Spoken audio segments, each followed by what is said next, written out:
Bismillahirrahmanirrahim. Dear students, in this part 1 of the topic of chemical kinetics, we shall study following points: that what is chemical kinetics, introduction, what is studied in chemical kinetics, factors affecting rates of reactions, types of reactions with respect to speed, what is rate of a reaction and its units, instantaneous rate of a reaction, and the rate law. Chemical kinetics. Previously, we have studied chemical equilibrium और उस chemical equilibrium के topic में हमने ये एक law पढ़ा था, law of mass action.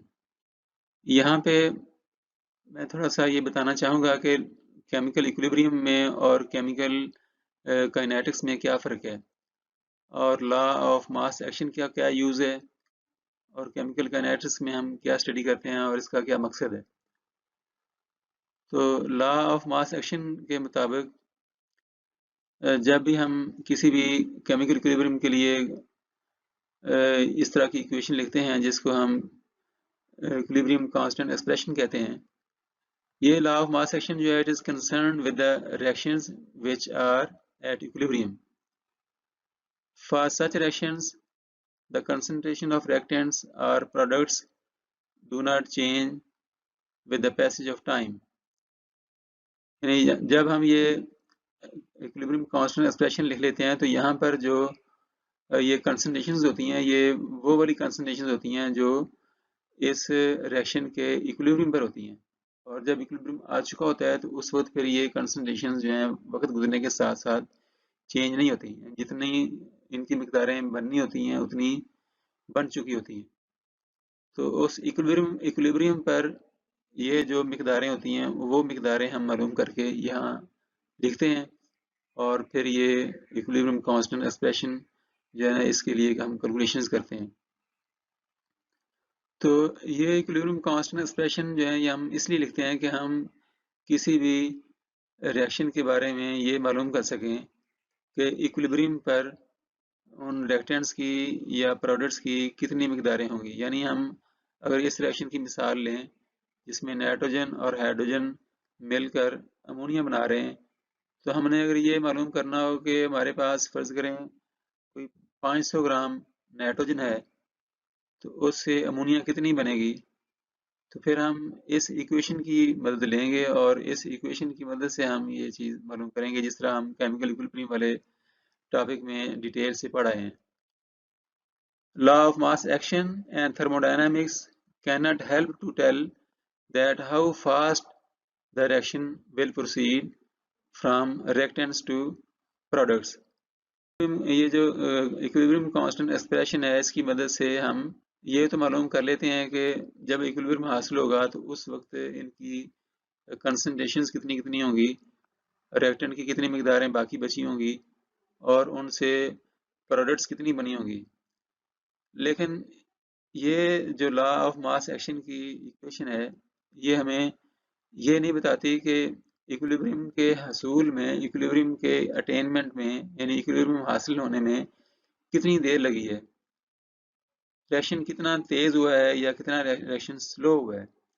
तो रिएक्शन की स्पीड के बारे में हमें इस लॉ ऑफ मास एक्शन के से कोई हेल्प नहीं मिलती है।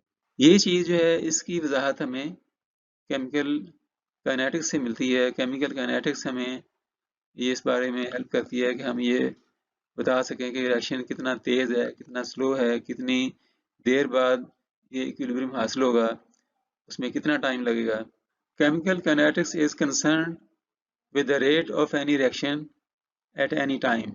किसी भी वक्त, किसी भी मौके पर किसी रिएक्शन का क्या रेट है, किस रेट से वो रिएक्शन हो रहा है, तो इसकी वजाहत हमें केमिकल काइनेटिक्स से मिलती है। Chemical kinetics is the study of the rates and mechanisms of chemical reactions. यानी इस केमिकल काइनेटिक्स में हम ये स्टडी करते हैं कि रिएक्शन के रेट्स क्या हैं और रिएक्शन का मैकेनिज्म क्या है, किस किन किन स्टेप्स से गुजर कर वो रिएक्शन होता है। यानी रिएक्टेंट्स को प्रोडक्ट्स में कन्वर्ट होने के दौरान किन किन इंटरमीडिएट्स में से गुजर के रिएक्शन यानी प्रोडक्ट बनाने पड़ते हैं। The branch of physical chemistry which deals with the rate of reactions is called chemical kinetics. तो ये chemical kinetics की definition है कि ये physical chemistry की वो branch है जिसमें हम reaction के rates के बारे में पढ़ते हैं। What is studied in chemical kinetics? The study of chemical kinetics include the rate of reactions and rate laws, the factors which affect the rate of reaction such as temperature, pressure, concentration, catalyst, and these factors will influence the rate of a reaction. The mechanism or the sequence of steps by which a reaction occurs. So the knowledge of the rate of reactions is of great importance in selecting optimum conditions for an industrial process so that it proceeds at a rate to give maximum yield. Rates of reaction का जो knowledge है ये हमें इस बारे में help करता है कि हम वो ऐसी conditions को select कर सकें जिन conditions पर वो जब reaction हम करेंगे किसी भी industrial process में तो उससे हमें maximum yield हासिल हो सके।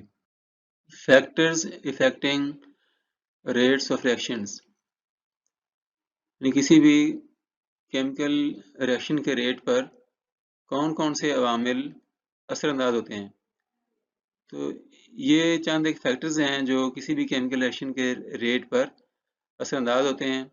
इनके कम या ज़्यादा करने से रिएक्शन के रेट भी कम या ज़्यादा हो जाते हैं और इसी चीज़ को हम इस टॉपिक में स्टडी करेंगे। कंसंट्रेशंस जो हैं रिएक्टेंट्स की और प्रोडक्ट्स की, इनकी मिकदारें कम या ज़्यादा करने से रिएक्शन के रेट के ऊपर अच्छा खासा फ़र्क पड़ता है। And physical state of reactants and products यानी रिएक्टेंट और प्रोडक्ट की जो फिजिकल स्टेट है वो क्या है, यानी वो चीज़ लिक्विड फॉर्म में है या गैस फॉर्म में है या सॉलिड फॉर्म में है, यानी रिएक्टेंट्स और प्रोडक्ट्स जो हैं वो कौन सी फिजिकल स्टेट में है। इस तरह ये टेम्परेचर है, अब इसका रिएक्शन के रेट के ऊपर बहुत असर होता है। जो टेम्परेचर कम या ज़्यादा होने से रिएक्शन के रेट में भी उसी तरीके से फ़र्क पड़ता है। इसी तरह जो कैटलिस्ट हैं ये भी रिएक्शन के रेट पर असरअंदाज होते हैं। So catalyst will certainly have effect on the rates of chemical reactions. Chemical kinetics is the study of rates and mechanisms of chemical reactions.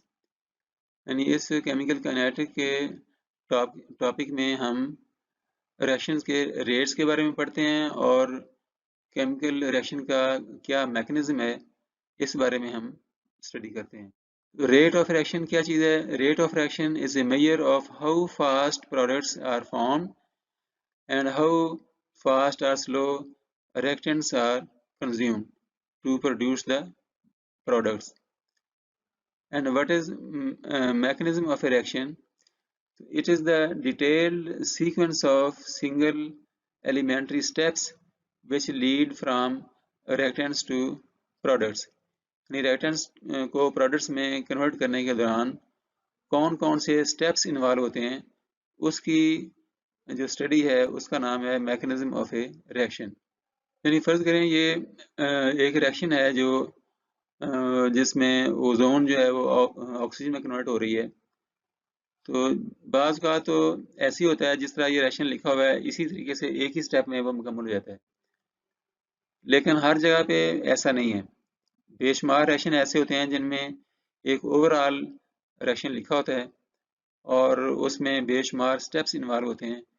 जैसा ये वाला जो रिएक्शन है जिसमें ओजोन जो है ये ऑक्सीजन में कन्वर्ट हो रही है, तो इसमें यहाँ पे ये देख रहे हैं कि इसमें 3 स्टेप इन्वॉल्व है। ये इसका मैकेनिज्म है। यानी ये जो एक स्टेप यहाँ नजर आ रहा है रेड इक्वेशन रेड में लिखा हुआ है, तो ये इसमें एक स्टेप नहीं है, इसमें ये 3 स्टेप इन्वॉल्व है। So it is a sequence of events at molecular level that control the speed and outcome of A reaction and overall equation does not show these steps. It shows only the net change or overall result of all the steps in the mechanism. For example, bromine from biomass burning destroys ozone.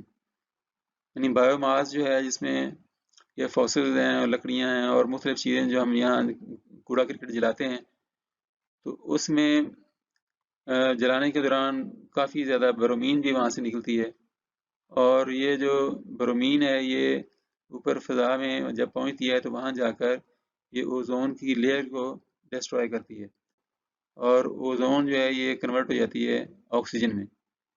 और ये इसमें 3 steps involve हैं। First of all, bromine will combine with ozone to produce bromine oxide and oxygen molecule.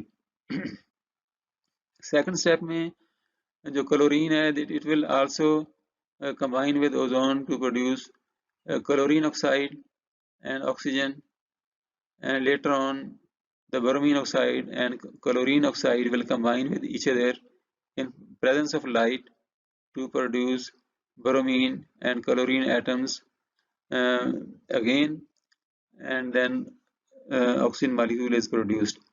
So this bromine and chlorine is produced again to recyclize.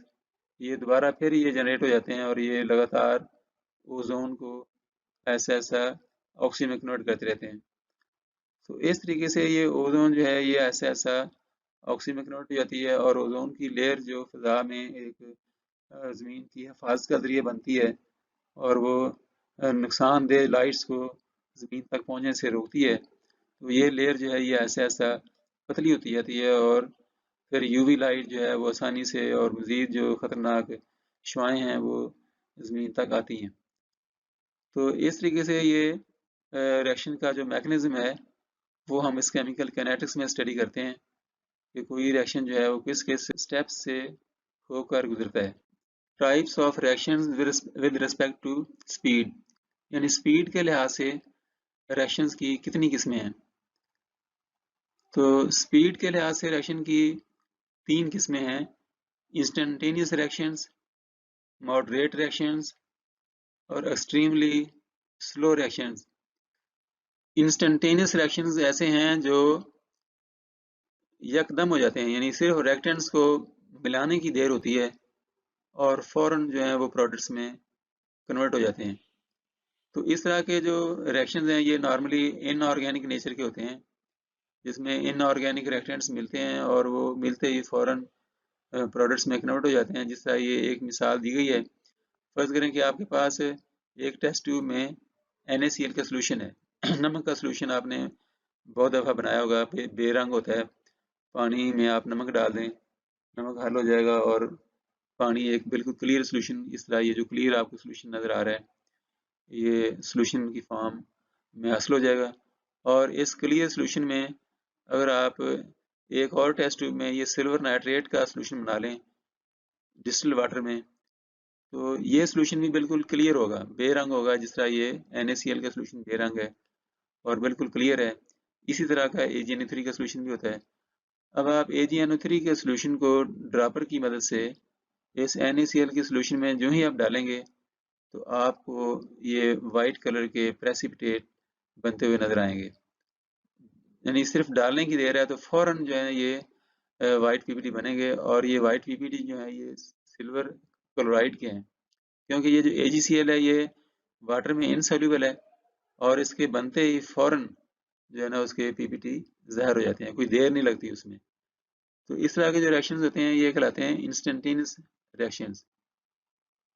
इस तरह दूसरी किस्म है moderate reactions. तो ये वो रिएक्शन है जिनमें कुछ थोड़ा सा टाइम लगता है, जिसमें कोई 10 मिनट, 15 मिनट, घंटा, 2 घंटे बाद लग जाते हैं। जिस तरह ये एक मिसाल है, इसमें हाइड्रोजन आयोडाइड को आप एक कंटेनर में डालें, जिस तरह ये कंटेनर है, इसमें HI को डाल दें या आप हाइड्रोजन और आयोडीन को अलग अलग लेके इसमें डाल दें, तो दोनों तरफ से जो ये जो केमिकल इक्विलिब्रियम वाला रिएक्शन होता है ये किसी भी साइड से आप इसको शुरू कर सकते हैं। तो अगर आपने इसमें हाइड्रोजन और आयोडीन डाली है शुरू में, तो फिर ऐसा ऐसा HI बनना शुरू हो जाएगी और कुछ देर के बाद इक्विलिब्रियम जो है हासिल हो जाएगा। और इसका अंदाज़ा आपको इस बात से होगा कि आयोडीन जो है ये डार्क ब्राउन कलर की होती है। तो पहले शुरू में इस कंटेनर का जो कलर है वो ज़्यादा ब्राउन होगा और स्लोली इसका यूं एच आई बनेगी तो एच आई का रंग नहीं होता है, इसलिए जो डार्क ब्राउन कलर है वो ऐसा ऐसा कम होता जाएगा। तो इस तरीके से एक वक्त आएगा कि फिर वो रंग में कमी जो है वो नहीं होगी मज़ीद, क्योंकि इक्विलिब्रियम आ चुका होगा और जितनी मिकदारें इन तीनों की बननी है वहाँ पर वो बन चुकी होंगी। तो ये रिएक्शन जो है ये उस तरह उतनी तेज़ी से नहीं होगा जितनी तेज़ी से ये ऊपर वाला रिएक्शन आपने अभी देखा है। तो इसलिए हम इस रिएक्शन को कहते हैं मॉडरेट रिएक्शन।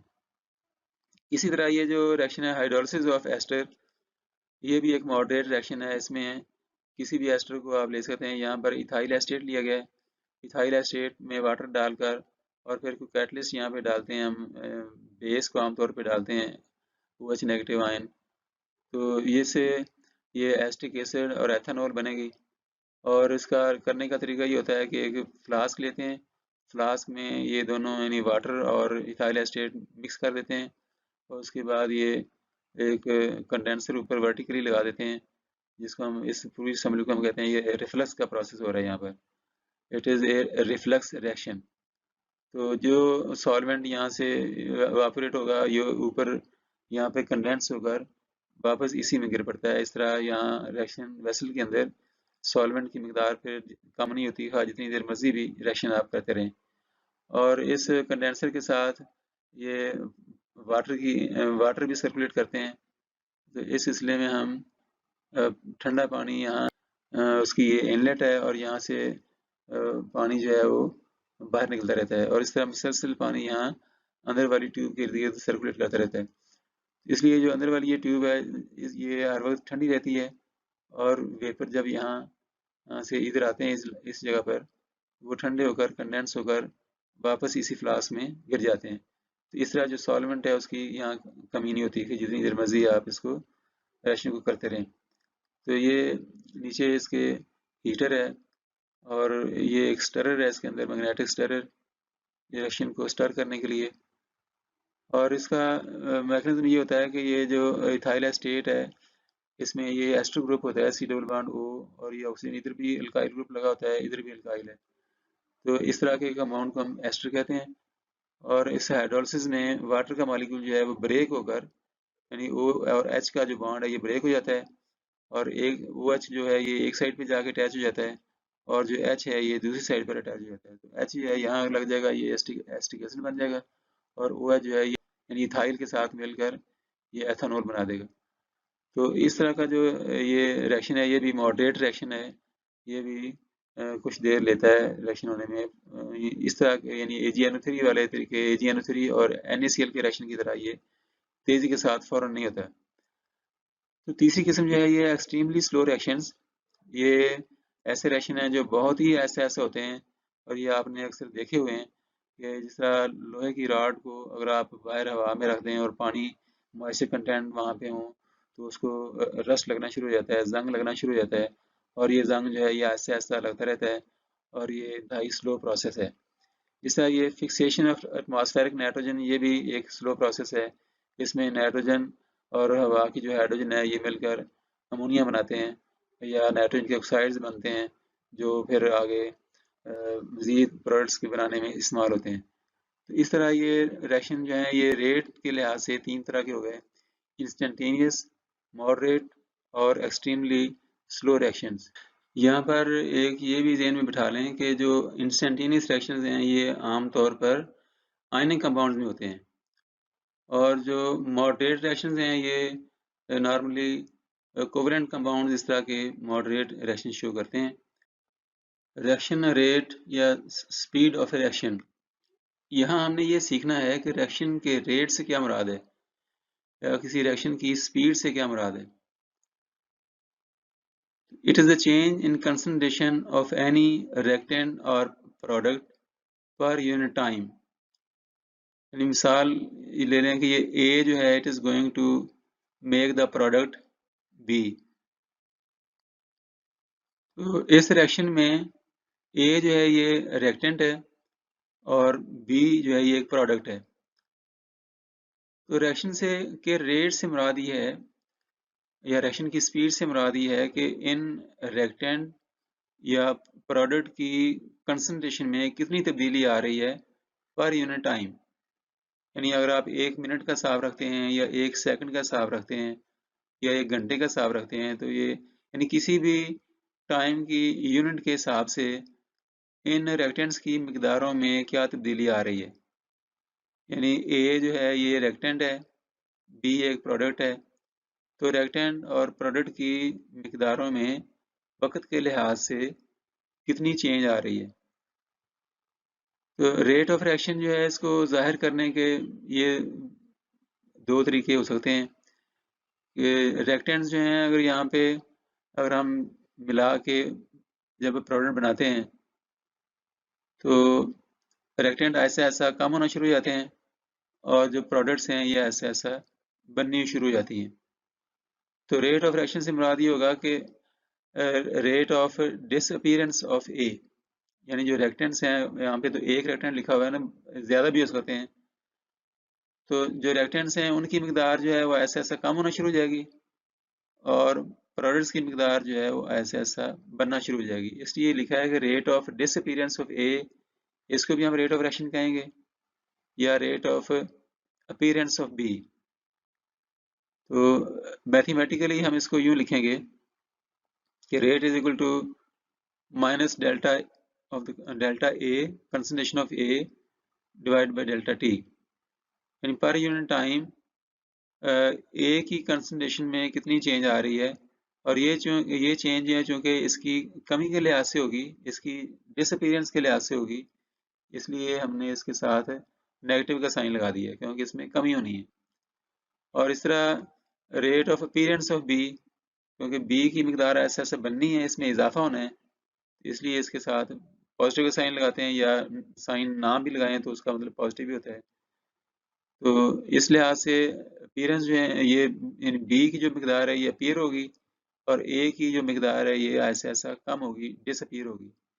तो रेट को जाहिर करने के मैथमेटिकली ये तरीके हैं कि it may be represented by the rate of disappearance of A, या इस तरह कर लें कि it may be represented by the rate of appearance of the product B. तो रेट के लिहाज से ये तीन तरह के हो सकते हैं, इनिशियल रेट, एवरेज रेट और इंस्टेंटेनियस रेट। इसकी भी डिटेल हम आगे बढ़ते हैं।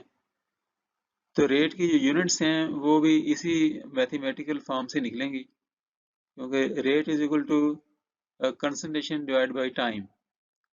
So the unit of rate will be equal to the unit which is obtained by dividing the unit of concentration by the unit of time.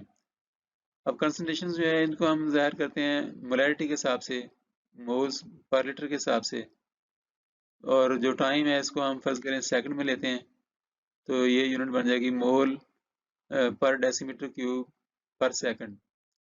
और decimetre cube को हम लीटर भी लिख लेते हैं, तो इसलिए इसको हम यूं भी लिख सकते हैं मोल पर लीटर पर सेकंड। या अगर आपने टाइम की यूनिट जो है वो मिनट्स में ली हुई है तो इसको यूं लिख लें मोल पर लीटर पर मिनट। और अगर गैसें हों, रिएक्टेंट्स या प्रोडक्ट में कोई गैस कोई चीज़ जो है वो गैस फॉर्म में हो, तो उनकी जो गैस के सिलसिले में हम उनकी प्रेशर की यूनिट इस्तेमाल करते हैं, क्योंकि उनकी जो कंसंट्रेशन है वो उसके प्रेशर के लिहाज से ज़ाहिर होती है। पीछे हमने अभी पढ़ा था कि रेट जो है वो कई तरीकों से ज़ाहिर होता है, जिस तरह एवरेज रेट है, इंस्टेंटेनियस रेट है, इनिशियल रेट है। तो एवरेज रेट से क्या मुराद है वो हम यहाँ अभी देखते हैं कि एवरेज रेट किसे कहते हैं। Let us consider the reaction between carbon monoxide and nitrogen dioxide. So carbon monoxide and NO2 are combining to produce carbon dioxide and NO, nitric oxide. The average rate of reaction may be expressed as rate is equal to minus delta CO divided by delta T, या इस delta की जगह पे ये small d लिख लें dCO/ΔT। तो ये जो डेल्टा है ये यानी बड़ी चेंज को ज़ाहिर करने के लिए होता है, और अगर छोटी तब्दीली हो या स्मॉल चेंज हो तो उसके लिए हम ये स्मॉल डी लिखते हैं। The concentration of CO was found experimentally every 10 seconds, यानी रिएक्शन वेसल में CO की मिकदार जो है वो हर 10 सेकंड बाद जब मालूम की गई तो उसके रिजल्ट्स ये हैं। यानी शुरू में जब रिएक्शन शुरू किया गया, टाइम 0 था, उस वक्त CO की जो मिकदार है वो 0.1 मोलर है, 0.1 मोल पर लीटर है। और 10 सेकंड्स के बाद CO की मिकदार ये रहेगी 0.067, यानी बाकी जो है वो इधर कन्वर्ट होगी CO2 में और NO में। और मजीद 10 सेकंड के बाद यानी शुरू से लेकर 20 सेकंड तक मिकदार बाकी ये बची 0.05 मोल, और रिएक्शन के शुरू से 30 सेकंड के बाद यानी मजीद 10 सेकंड के बाद ये मिकदार हो गई 0.04, और मजीद 10 सेकंड यानी 40 सेकंड के बाद ये मिकदार अब बाकी बची हुई है 0.033 मोल per liter. So as the reaction proceeds, the concentration of CO decreases rapidly in the initial stages. यानी शुरू के वक्त में कमी जो है वो ज़्यादा हो रही है, यानी उसके बाद वाले जो टाइम इंटरवल्स हैं उनमें कमी जो है वो कम आ रही है, डिक्रीज कम आ रही है. Then the concentration of CO decreases more and more slowly. So obviously the rate of reaction is a function of time. यानी वक्त के साथ साथ रिएक्शन के रेट में चेंज आ रही है, यानी जितना रिएक्शन शुरू में था हर वक्त उतना नहीं है. इस टाइम इंटरवल में यानी शुरू के 10 सेकंड में जो कमी आई CO की वो बहुत ज़्यादा थी, और उसके बाद जो कमी आई है वो उतनी नहीं है जितनी इधर थी शुरू में. इसका मतलब ये हुआ कि जो रेट ऑफ रिएक्शन है it is a function of time. Time के साथ साथ रेट में तब्दीली आती है, और रेट में तब्दीली जो है इसी वजह से आती है कि चूँकि रिएक्टेंट की मिकदार में कमी होती जा रही है, इसीलिए उसके रेट ऑफ रिएक्शन में भी कमी होती जा रही है. So we can say that the rate of reaction is a function of time. अब इसकी कैलकुलेशन कर लेते हैं. Over the first 10 minutes the average rate is, पहले 10 सेकंड्स में जो एवरेज रेट है वो ये है, यानी डेल्टा CO ये मिकदार में जो चेंज आ रही है वो निकालने के लिए ये फाइनल कंसंट्रेशन है माइनस इनिशियल कंसंट्रेशन. फाइनल जो है वो 0.067 है, माइनस इनिशियल 0.1 है, तो इसका जो फ़र्क है वो आ जाएगा -0.033, और ये माइनस के साथ मल्टीप्लाई होगी, ये प्लस हो जाएगा. सो 0.033 डिवाइड बाई 10, ये आ गया 0.0033 मोल पर लीटर पर second. In the time interval between 30 to 40 seconds. इसी तरीके से अभी ये 30-40 के दरमियान जो चेंज आई वो ये है, 30 और 40 ये वाले हैं. इसमें फाइनल कंसंट्रेशन ये होगी 0.033, और इसकी इस इंटरवल की जो इनिशियल है वो ये होगी 0.04. सो 0.033 माइनस इनिशियल कंसंट्रेशन 0.04, तो इसका जो फ़र्क बना 0.007. तो इसका फ़र्क जो है माइनस में आएगा, इस माइनस से मल्टीप्लाई होगा, ये प्लस हो जाएगा, ये हो गया 0.00 प्लस 0.007 डिवाइड बाई ये 40 माइनस 30, ये 10 हो गया. तो ये रेट आ गया 0.0007 मोल पर लीटर पर सेकंड. तो इस तरीके से आपने देखा कि शुरू के 10 सेकंड्स में जो एवरेज रेट है वो ये है, और ये ज़्यादा है as compare to this average rate which is in between the last 10 seconds. तो ग्राफिकली इसको आप यूँ देख लें कि ये टाइम है 0, 10, 20, 30, 40 सेकंड्स, और हर इस टाइम के अगेंस्ट कंसंट्रेशन जो है वो ये है, यानी 10 सेकंड पर कंसंट्रेशन जो है वो यहाँ पर है, इस जगह पे ना. यानी जब 0 सेकंड है तो कंसंट्रेशन 0.1 है, और जब 10 सेकंड हैं तो उस वक्त कंसंट्रेशन जो है वो 0.067 है, यहाँ पर है. इस 20 सेकंड पर कंसंट्रेशन ये है इसके सामने जो है, और 30 सेकंड पर कंसंट्रेशन ये है 0.04, और 40 सेकंड पर ये है 0.033 बनती है यहाँ पर. तो इसका ये ग्राफ बना, और पहले 10 सेकंड्स में जो रेट है वो यहाँ से हासिल होगा ग्राफिकली इस तरीके से कि ये 10 सेकंड है और ये 0 सेकंड है। तो इसके दौरान जो कंसंट्रेशन है वो ये है, यहाँ से लेकर यहाँ तक ये चेंज आई कंसंट्रेशन में ये है, ये इसकी फाइनल कंसंट्रेशन है, ये इनिशियल ये थी, दोनों का फर्क ये आ गया 0.033 मोल पर लीटर, और टाइम का इंटरवल ये 10 सेकंड का है। तो कंसंट्रेशन ये वाली divide by this time interval, इससे हमें ये जवाब मिल गया 0.033 मोल पर लीटर पर सेकंड। और आखिरी 10 सेकंड में ये उसी तरह फिर ये जो ऐसे यानी यहाँ से लेकर 30 सेकंड से लेकर 40 सेकंड के दरमियान में जो कंसंट्रेशन में जो चेंज आई है वो ये इसकी फाइनल कंसंट्रेशन है, ये इनिशियल है 0.04, तो 0.033 माइनस 0.04 ये आ गई ये वाली मिकदार जो इस साइड से ज़ाहिर हो रही है, ये 0.007 है। और ये जो टाइम इंटरवल है ये 10 सेकंड, तो इसको 0.007 डिवाइड बाई 10 ये आ गया हमारे पास 0.0007 मोल पर लीटर पर सेकंड।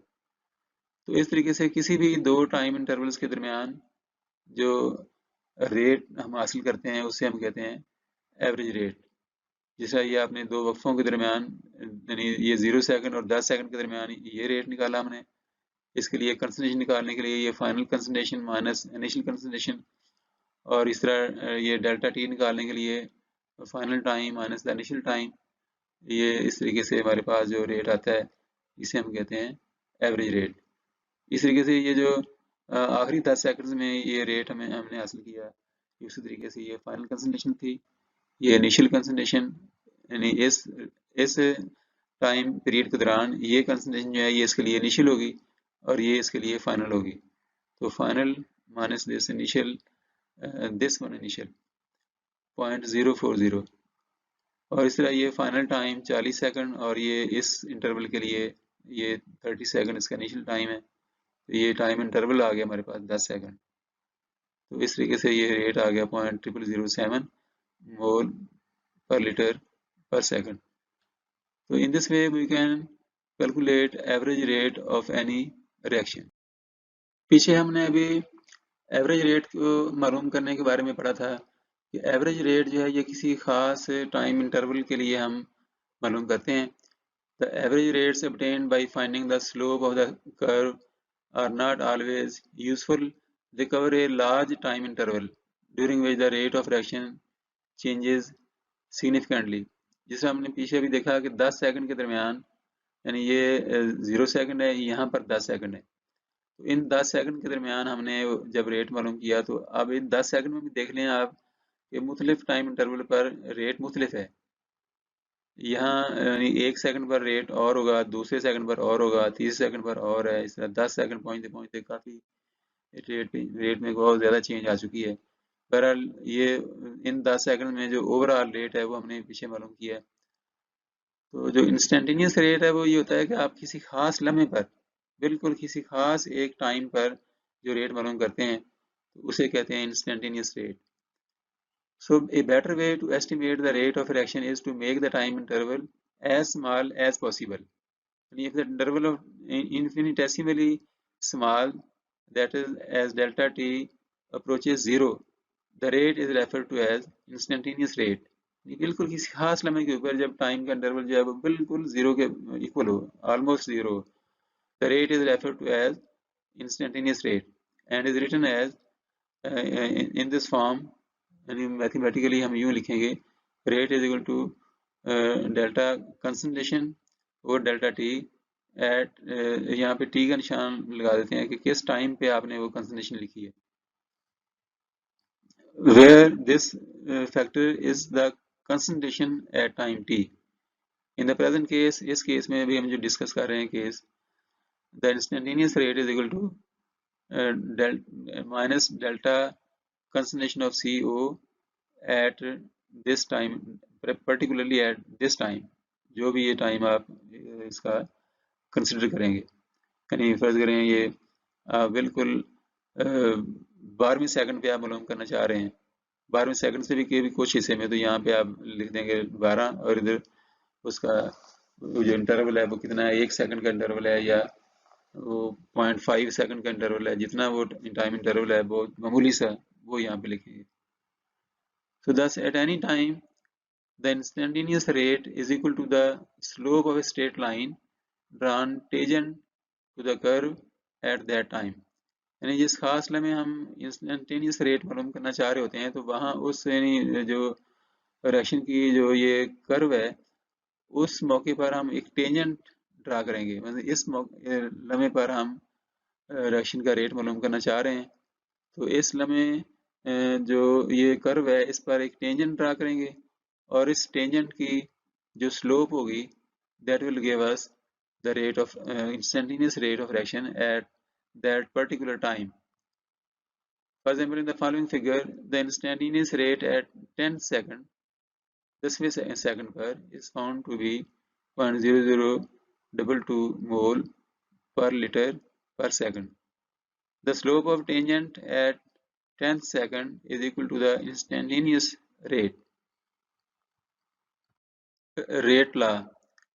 केमिकल काइनेटिक्स में रेट लॉ जो है ये बहुत अहमियत का हामिल है और जिस तरह केमिकल इक्विलिब्रियम वाले चैप्टर में हमने ये इक्वेशन पढ़ी थी लॉ ऑफ मास एक्शन के तहत जिसको हम इक्विलिब्रियम कांस्टेंट एक्सप्रेशन कहते हैं, तो ये इंतहाई अहम इक्वेशन थी, सारी कैलकुलेशन की बुनियाद यही इक्वेशन थी।